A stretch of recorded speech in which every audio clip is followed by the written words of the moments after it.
바울 사도가 3차에 걸쳐서 선교 여행을 합니다.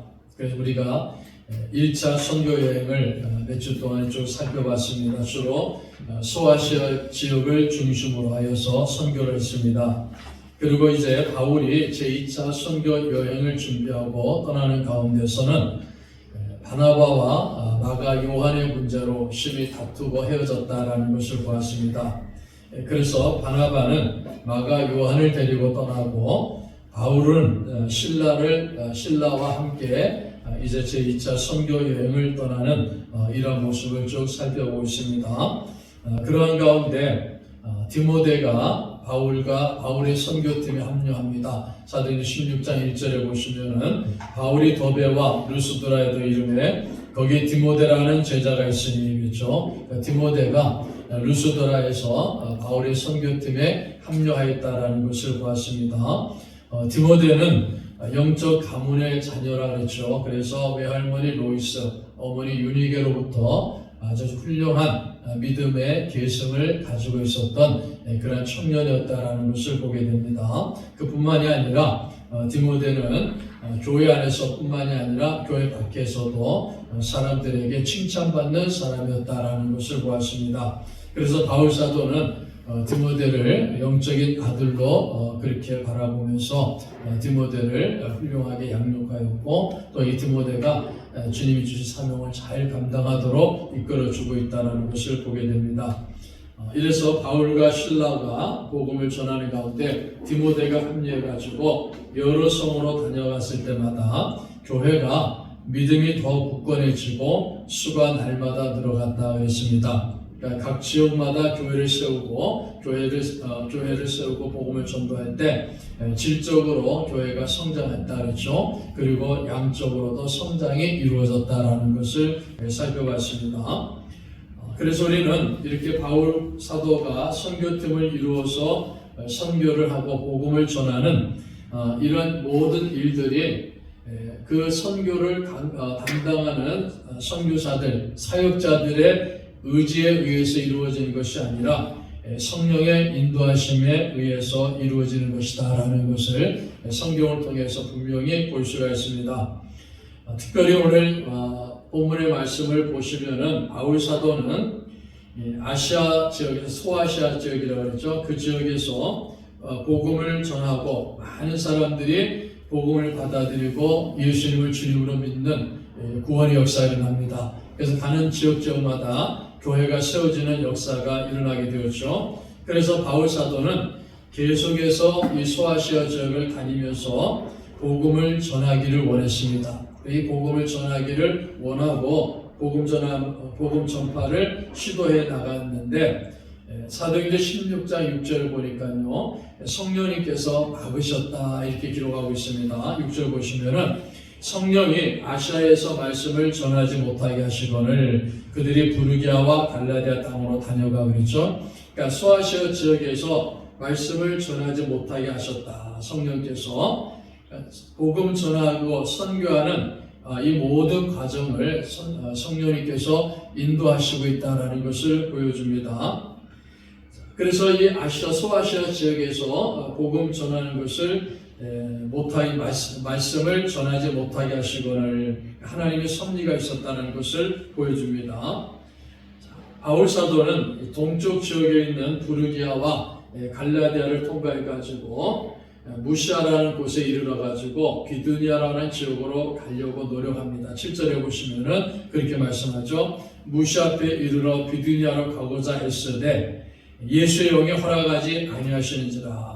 그러니까 부르기아와 갈라디아 땅으로 가가지고 어느 부르기아라는 지역과 갈라디아라는 지역으로 갔죠. 거기서 무시아라는 곳을 지납니다. 그리고 이 비두니아로 가고자 했습니다. 무시아라는 곳에 이르러가지고 비두니아로 가고자 했으되, 그러니까 비두니아라는 지역을 가려고 바울 사도가 애를 썼습니다. 그러니까 이 에스데라는 말은 가만히 있는 것이 아니라 굉장히 노력을 했다는 거예요. 그러니까 이 바울 사도가 무시아라는 곳에서 비두니아라는 지역으로 가려고 굉장히 노력을 하는 거예요. 시도를 하는 거예요. 우리 이제 비두니아라는 지역으로 가서 복음을 전하자 하면서 그 지역으로 가려고 굉장히 노력하고 애를 썼습니다. 그런데 이상하게 막혔다라는 거죠. 왜 막혔습니까? 예수의 영이 허락하지 아니했다. 성령님께서 허락하지 아니했다는 거예요.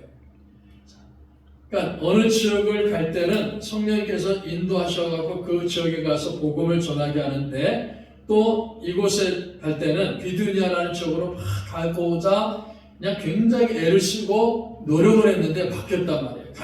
가지 못하는 일들이 자꾸 일어났다는 거죠. 왜 그러느냐? 예수의 영이 허락하지 않았다. 성령님께서 허락하지 않았다는 거예요. 자, 오늘 우리가 본문을 보시면은 성령님께서 이 선교하는 바울의 팀을 주도적으로 이끌어가고 있다는 것을 보여줍니다. 그러니까 바울의 능력이라든지 바울 선교팀이 가지고 있는 사람들의 어떤 능력이라든지 이런 걸 가지고서 선교하는 것이 아니다라는 것을 보여주는 거예요. 사도행전은 우리가 쭉 살펴봤듯이 안디옥 교회가 기도하고 있을 때 어떤 일이 벌어집니까? 성령님께서 바울과 바나바를 선교사로 택하라 이렇게 말씀하죠. 그러니까 바울과 바나바를 선교사로 택할 수 있도록 성령님께서 역사하시는 거예요. 그리고 지금도 마찬가지입니다. 이 바울의 선교팀이 어느 지역에 가서 선교를 하려고 결정할 때도 성령님께서 주권적으로 인도하신다는 것을 보여줍니다. 바울이 하고 싶은 대로 하는 게 아니에요. 자기는 비두니아라는 곳에 가가지고 복음 전하기를 원합니다. 그래서 그곳에 가려고 애를 쓰고 노력하는데 성령님께서 딱 막으셨다는 거예요. 그러니까 성령님의 뜻이 있다는 거예요. 어느 지역으로 인도하는 성령님의 뜻이 있다. 하나님의 섭리가 있다. 하나님의 주권의 역사가 있다 하는 사실을 오늘 성경은 우리에게 가르쳐 줍니다. 자, 그러니 바울은 어떤 사람입니까? 성령님의 인도하심에 굉장히 민감한 사람이죠. 늘 깨어 기도하고 말씀 붙들고 사는 사람이니까요. 성령의 인도하심에 아주 민감하게 반응을 합니다. 그래서 자기가 소아시아 지역에 가서 복음을 전하려고자 하는 자신이 가지고 있는 계획들을 다 내려놓는 거예요. 취소해버렸다는 거예요. 그래서 새로운 선교지를 찾기 위해서 가는 곳이 바로 부르기아와 갈라디아 지역인데, 자, 이 부르기아와 갈라디아 지역에 가서도 마찬가지죠. 거기서도 비두니아로 막 가고자 했지만은 막으셨다라는 것을 성경은 우리에게 보여주는 겁니다.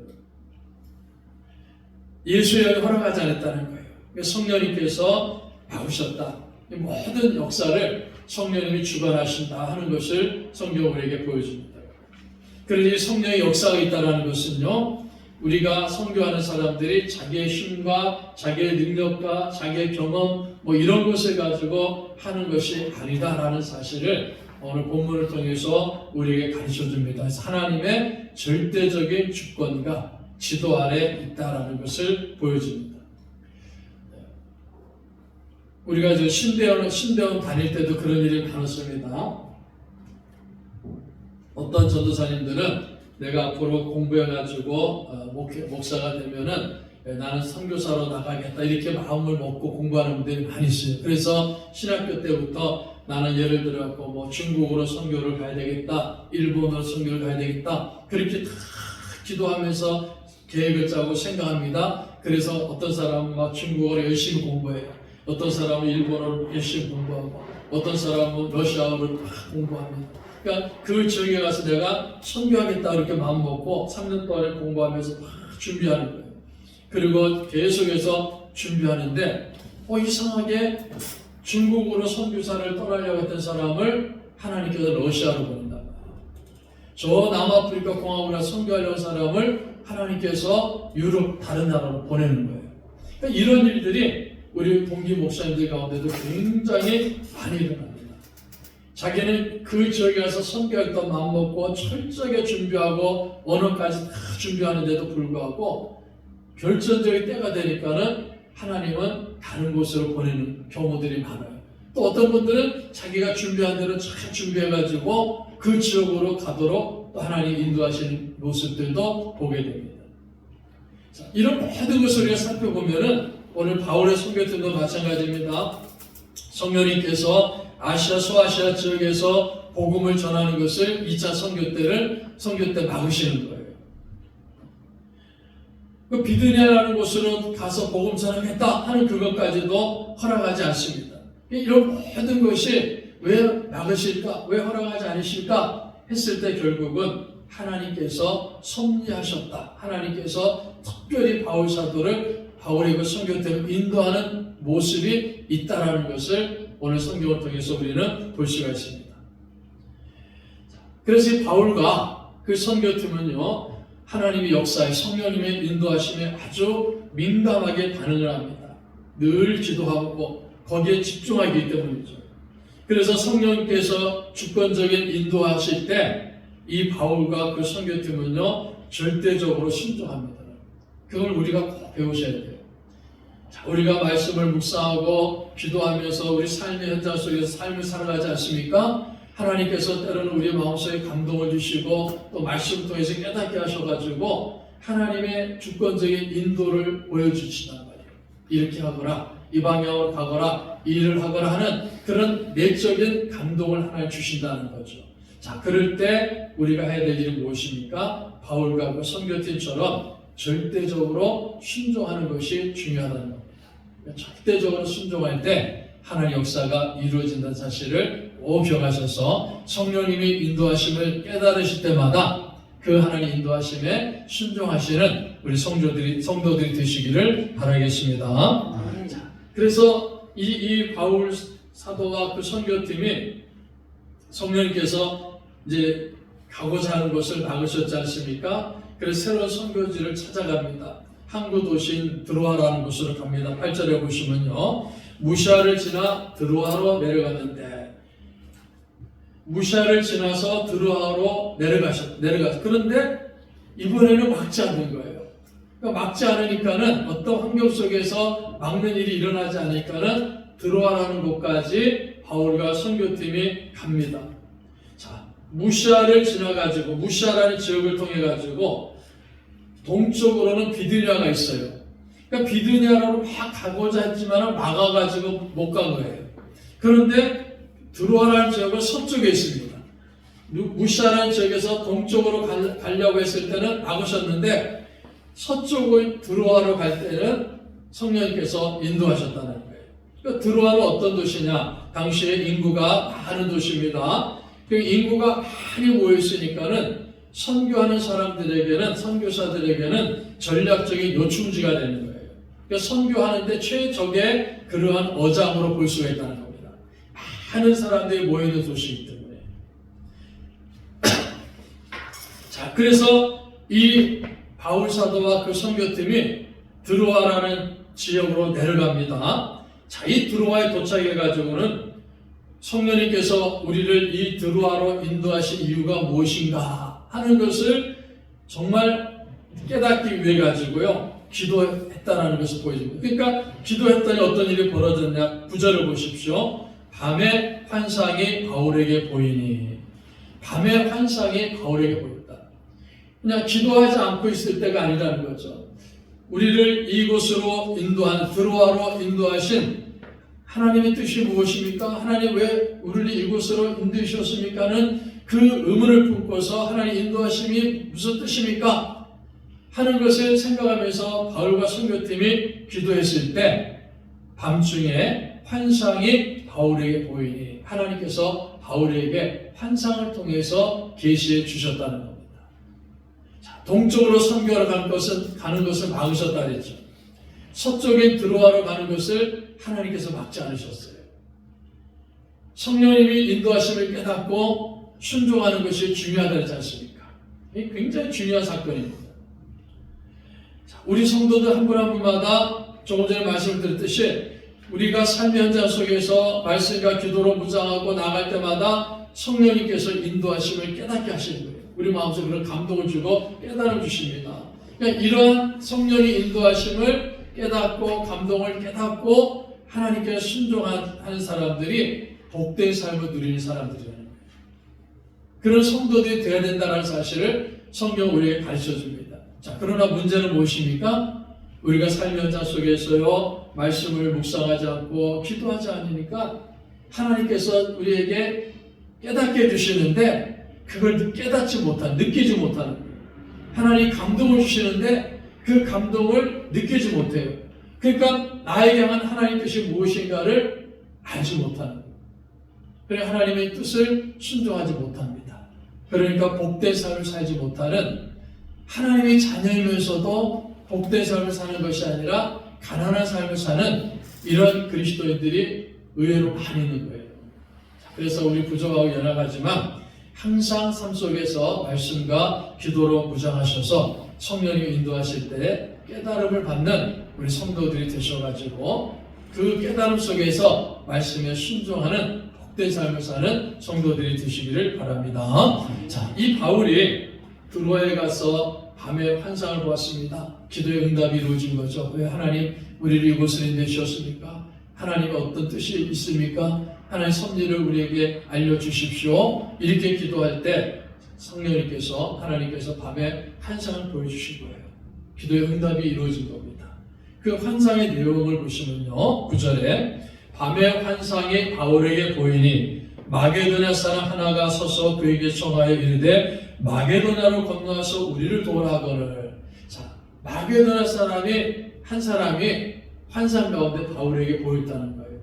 그 마게도냐 사람이 바울을 향해서 마게도냐로 오셔서 우리를 도와주세요 이렇게 요청하는 거예요. 마게도냐로 와서 우리를 도와주세요 이렇게 요청하는 환상을 보았습니다. 마게도냐로 건너와서 우리를 도와주십시오. 자, 이 드로아에서 마게도냐는 지중해 건너편입니다. 북쪽으로 좀 올라가는 거예요. 그러니까 지금으로 말하면 유럽 땅이라는 거예요. 그리스 이 땅이 되는 겁니다. 자, 바울 사도가 환상을 보았습니다. 마게도냐 사람이 나타나가지고 우리를 도와주세요라는 그 환상을 보았을 때 바울 사도와 그 선교팀은요 즉시 마게도냐를 떠날 준비를 하고 시도를 합니다. 그 10절을 보십시오. 바울이 그 환상을 보았을 때 우리가 곧 마게도냐로 떠나기를 힘쓰니, 그렇죠.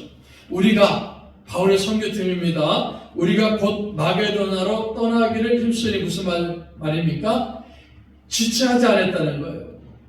즉시 마게도냐로 떠나기를 힘을 썼다 그랬습니다. 즉시 마게도냐로 떠나기를 힘을 썼다. 환상을 보았을 때 우리가 곧 마게도냐로 떠나기를 힘쓰니 즉시 시도했다는 겁니다. 자, 여기서요.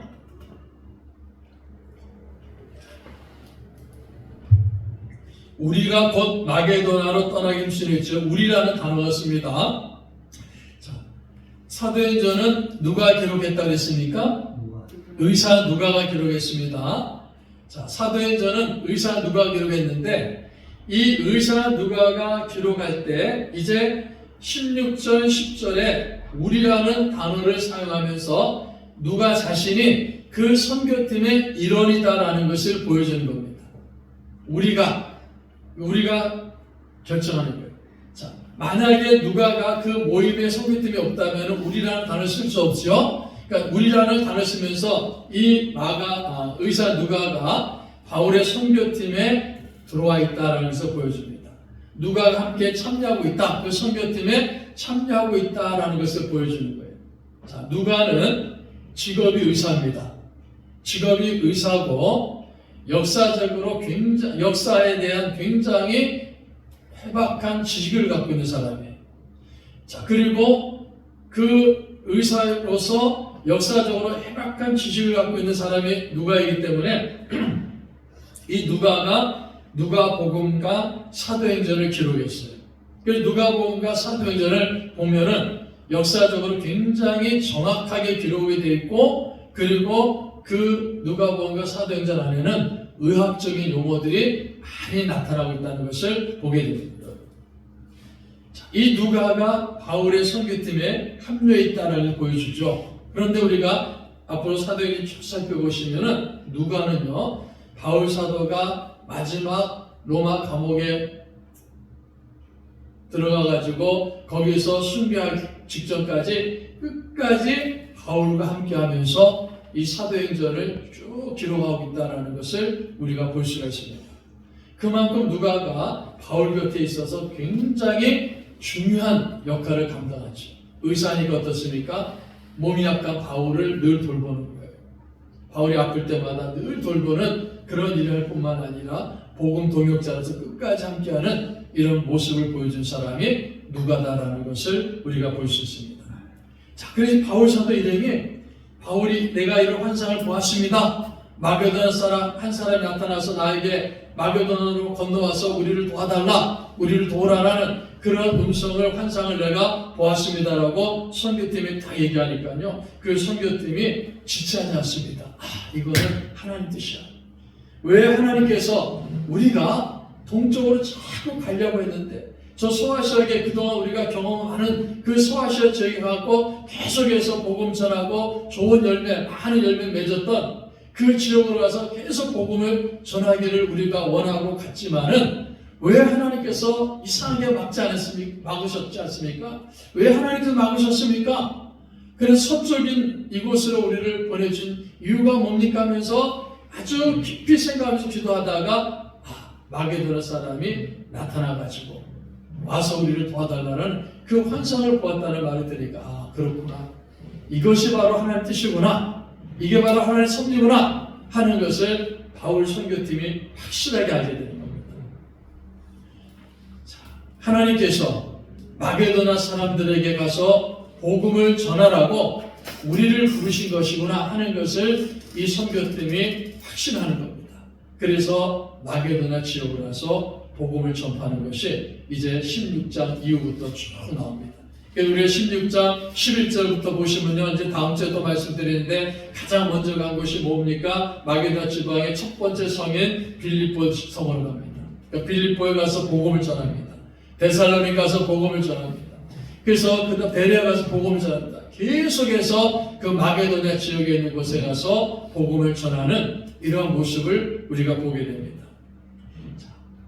사도 바울과 그 선교팀은요, 성령의 인도하심에 대단히 민감하다라는 것을 보여줍니다. 성령님이 막으시면요 멈췄습니다.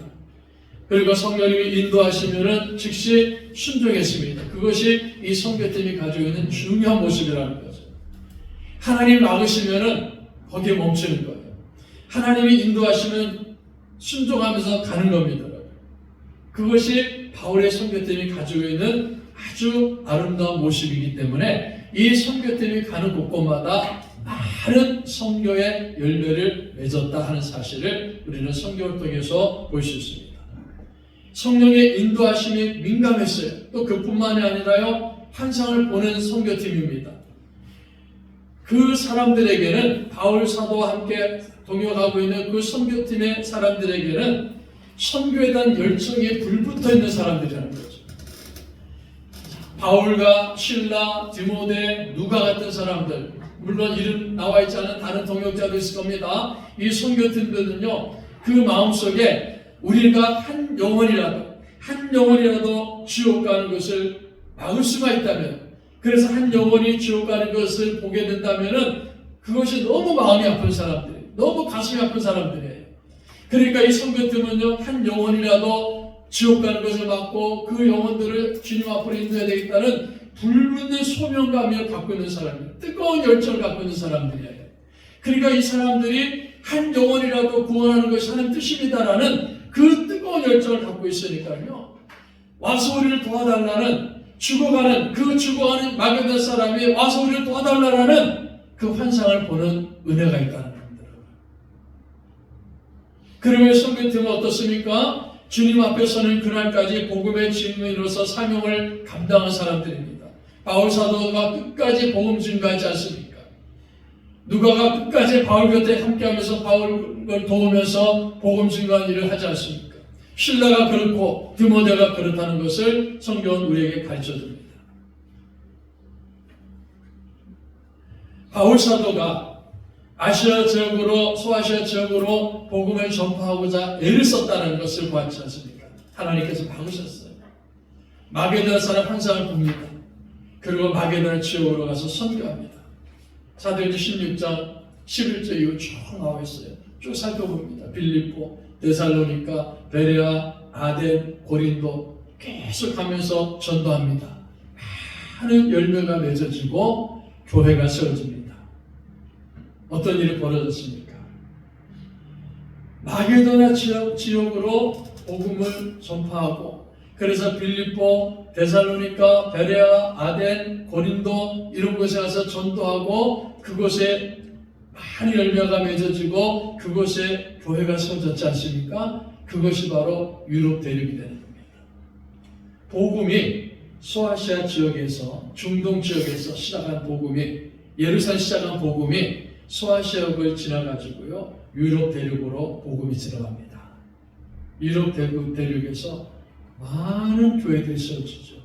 그래서 유럽이라는 그 거대한 땅덩어리에 있는 모든 사람들이요 한 1500년 정도는 그곳에서 태어난 사람들은 거의 다가 그리스도인이라고 호칭하는 겁니다. 그런 유럽 대륙에 복음이 왕성하게 번지는 겁니다. 그런데 그것은 끝나지 않죠. 그 유럽 대륙에서 선교사들이 어디로 갑니까? 아시아로 가죠. 아프리카로 가죠. 북미로 갑니다. 미국 쪽으로 가죠. 남미로 갑니다. 오세아니아 주로 갑니다. 전 세계에 다 다니면서 복음을 전합니다. 영국을 비롯한 유럽의 제국들, 유럽의 나라들에서 선교사들이 전 세계로 복음 전파로 다닙니다. 아시아로 들어가요. 그러니까 우리가 선교 역사를 보면요, 이미 아시아에도 아주 오래전에 300~400년 전부터 일본이라든지 어디입니까? 중국이라든지 복음이 증거됩니다. 그리고 우리나라 조선 땅까지 복음이 증거됐습니다. 조선 땅까지 복음이 증거됐습니다. 그 조선 땅까지 증거된 복음이 오늘 이 시간에 우리 성도들에게까지 증거됐다는 겁니다. 그래서 우리가 복음을 듣고 예수님 믿고 하나님의 백성이 되고 하나님의 자녀가 되어서 천국의 축복을 누리고 있다는 겁니다. 자, 왜 하나님께 그렇게 역사하셨습니까? 유럽을 복음화시키고 그 유럽을 통해 갖고 전 세계에 복음을 전파하기 위해 가지고 하나님께서 동쪽으로 간 것을 막으셨다는 거예요. 서쪽으로 가도록 하나님께서 인도하셨다 하는 사실을 오늘 성경을 통해서 우리들에게 가르쳐 줍니다. 그래서 이 복음이 오늘 우리들에게 왔어요. 자, 그러면은 이제 우리가 어떻게 해야 됩니까? 그동안 한국 교회가 이 복음에 빚진 사명감을 가지고 복음 전파하는 사명을 참 잘 감당했습니다. 정말 하나님의 은혜와 은혜 앞에 감사드리는 거예요. 1970년대 이후부터 어떤 일이 벌어집니까? 우리나라 교회들마다요 청년들이, 중고등학생들이요, 유초등학생, 주일학교 학생들이 복음을 받아들이고 그 복음에 대한 열정을 갖고 우리도 복음 전하는 사람이 돼야 되겠다 하는 그 열심을 다 갖고 있었어요. 제가 자라난 교회에서도요 많은 사람들이, 자그마한 교회였지만은 많은 사람들이 복음을 받아들이고요, 나도 복음 전하는 사람이 돼야 되겠다 이렇게 생각하고 신앙생활했던 사람이 참 많아요. 제가 그 교회를 떠나서 오래됐지만은 지금도 우리 후배들 가운데 얘기를 들어보면요, 저 아프리카 시에라 이런 데 가서 선교 사역을 하는 사람들이 여러 명 있더라고요. 그 당시 어린아이들인데, 저보다 훨씬 어린아이들인데 그 아이들이 성장해가지고 저 아프리카 땅 곳곳에 가가지고 복음 전합니다. 우리 어린 자매들 같은 경우는 복음 전하면서 결혼도 하지 않고 지금까지도 아프리카 지역을 다니면서 복음 전하는 사람들이 있습니다. 그런 일들이 제가 자라는 교회뿐만이 아니라 대한민국에 있는 거의 모든 교회가 공통적으로 가지고 있는 모습입니다. 그런 일들이 쭉 일어났어요. 전 세계 다니면서 복음 전합니다. 또 그뿐만이 아니죠. 각 대학교 안에는 여러 가지 형태의 단체, 기독교 단체가 있습니다. 뭐 CCC, 내비게이터 하면서 굉장히 많은 단체들이, 선교단체가 생겼어요. 그 안에 있는 많은 선교팀 학생들이 그 선교단체에 들어가서 내가 예수님을 증거해야 되겠다, 복음을 전해야 되겠다 하는 그런 열정을 가지고 복음 전하는 사람들이 많이 있습니다. 전 세계로 다니면서 대학생들이요, 대학을 졸업하고 나는 복음 전해야 되겠다는 헌신하면서 전 세계에 다니면서 복음 전하는 일들이 많이 일어났습니다. 그게 1970년도, 80년도, 90년도의 모습이에요. 제가 아는 사람들은 그런 일도 합니다. 복음을 전하고자 하는 열정을 갖고 있는 사람인데 어떻게 복음 전할까 하다가 그 당시에 미국에 들어가기 위해서는 우리 한국 사람이 미국 들어가면 굉장히 어려워요. 미국 들어가면 굉장히 어려운데 유일하게 미국에 잘 들어가서 직업이 있습니다. 그 직업도 간호사예요. 그러니까 간호사가 돼가지고 미국에 들어가면 쉽게 비자가 나오고 쉽게 미국에 들어갈 수 있어요. 그러니까 이 대학생들이 선교에 불이 붙어갖고 야, 내가 미국 가서 복음 전해야 되겠다. 미국을 통해 다른 나라에서 복음 전해야겠다. 이런 믿음을 사명감을 가지고 간호사 준비해가지고요. 정식적인 간호사가 지금 말하는 간호조무사 정도 했죠. 이거 자격을 따가지고 미국으로 가는데 가서 제가 얘기를 들어보면 깜짝 놀랍니다. 이 사람들이 가서 제일 먼저 한 일이 뭐냐면 시체 닦는 일이에요. 몇 년 동안 그 일만 하는 거예요. 그런데도 그 시체 닦는 일을 하면서도 늘 마음속에 기쁨을 갖고 내가 미국 시민권을 받기만 하면 전 세계 다니는 복음 전하겠다. 이렇게 생각하고 간 사람들이 많아요. 그리고 그 사람들이 그 일을 그 힘들고 어려운 일을 잘 감당하면서요. 공부하고 훈련을 잘 받고 그래서 결국 시민권을 받아가지고요. 전 세계 다니는 복음 전하는 사람들 많이 있습니다. 그게 1970년도, 80년도, 90년도 한국 교회가 가지고 있는 모습이었어요. 우리가 복음을 받아들였고 복음에 비친 자들이었기 때문에 우리가 바울의 환상 속에 마게도나를 건너서 우리를 도우라는 그 모습을 하나님께서 바울에게 보여준 것처럼 이 조선 땅의 불쌍한 영혼들을 하나님께서 많은 선교사들에게 보여줬단 말이에요. 그러니까 미국에서 엘리트 선교사들이, 카나다에서 엘리트 선교사들이, 호주에서 엘리트 선교사들이 그 환상을 보는 거예요. 저 조선 땅 알지도 못하는 나라입니다. 은둔의 나라 알지도 못한 그 조선 땅에 있는 사람들이 이 조선에 와서 우리를 도와주세요라는 그 환상을 그들이 보게 되는 거예요. 그러니까 그 미국의 엘리트 선교사들이 우리 조선 땅에 와서 복음 전하지 않습니까? 카나다의 엘리트 선교사가 복음 전하지 않습니까? 그런 역사를 해놨어요. 그러니까 그런 역사가 1970년도, 80, 90년대 우리 젊은 사람들, 학생들에게도 일어난 거예요. 그들이 기도하기만 하면요, 아프리카 사람이 눈에 보이는 겁니다. 저 소련 사람 눈에 보이는 겁니다. 저 중국, 그 당시 중국이라 했지 않습니까? 저 중국 사람 눈에 보이는 거예요. 하나님 한 시간 보여주는 거예요. 그러니까 견디지 못하는 거예요. 내가 저들이 가서 복음을 전해야 된다. 그게 하나님 뜻이라는 거예요. 그렇게 믿고 그곳에 가서 복음 전하기 위해서 얼마나 많은 노력하고 애를 써가지고 가서 복음 전합니다. 그 당시 우리 기독교 청년들이 가지고 있는 모습이에요. 그런데 어떻게 됐습니까? 이제 2000년이 됐어요. 2010년도, 2020년도 왔습니다. 교회들마다 그런 꿈이 다 사라져버렸어요. 물론 다는 아닙니다. 그러나 대단히 많은 교회가 이런 꿈들이 다 사라져버렸어요. 지금 한국 교회가요. 청소년들, 청년들 지금 교회에 나오는 비율이 15%도 안 돼요. 주일학교가 없는 교회들이 태반입니다. 그래서 노회에서도 막 고민하는 거예요. 우리 주일학교를 만들어야 된다. 유치원 연례를 만들어야 된다. 아무리 해라고 하더라도 할 수가 없어요. 왜 할 수가 없습니까? 100교회가 있으면요. 10교회 정도만 주일학교를 운영하는 거예요. 나머지 교회 다 주일학교 운영 못합니다. 아이들이 없어요. 그 아이들이 없는데 왜 없습니까? 물론 애기들이 안 낳기 때문에 없죠. 그러나 가만히 살펴보십시오. 우리 장로님들, 원사님들, 집사님들 믿음의 가정에서도요. 자녀들 가운데 교회 안 나가는 자녀들이 태반이라는 겁니다. 너무 많아요. 그럼에도 불구하고 우리는 마음이 뜨겁질 않아요. 우리 아이들이, 내 자녀들이 예수 믿고 내 자녀들이 하나님 말씀대로 살아야 되는데 하나님과 동행해야 되는데 하나님 주신 복을 받아야 되는데 이런 열정이 우리가 없다라는 거예요. 그러니까 우리 자녀들이 교회를 나가든지 안 나가든지 무슨 행동을 하든지 관심이 없는 거예요. 그게 오늘 한국 교회가 가지고 있는 비참한 모습입니다. 그래서 1970년도, 80년도 어떤 말을 했습니까? 유럽 교회가 텅텅 비었다 그러네. 그 큰 교회에 할머니, 할아버지들 앉아있다 그러네. 20, 30년 지나니까요. 그 모습이 우리 교회 모습이라는 거예요. 똑같이 됐지 않습니까? 지금 이 일들이 일어납니다. 그러니까 정말 가슴에 불이 붙고 있는 뜨거운 마음을 갖고 젊은이들이 또 우리 목사님들이, 또 우리 성도님들이 막 불을 켜면서 우리를 살려달라고 외치면서요, 그 불을 키우기 위해 가지고 부단히 노력하는 사람들도 있다라는 겁니다. 그러나 더 많은 그리스도인들이 그런 뜨거움이 없어요. 그런 불이 없어요. 우리 자녀가 나오든지 안 나오든지, 우리 아들들이, 우리 딸들이 어떻게 살든지 거기에 대한 관심이 없어요.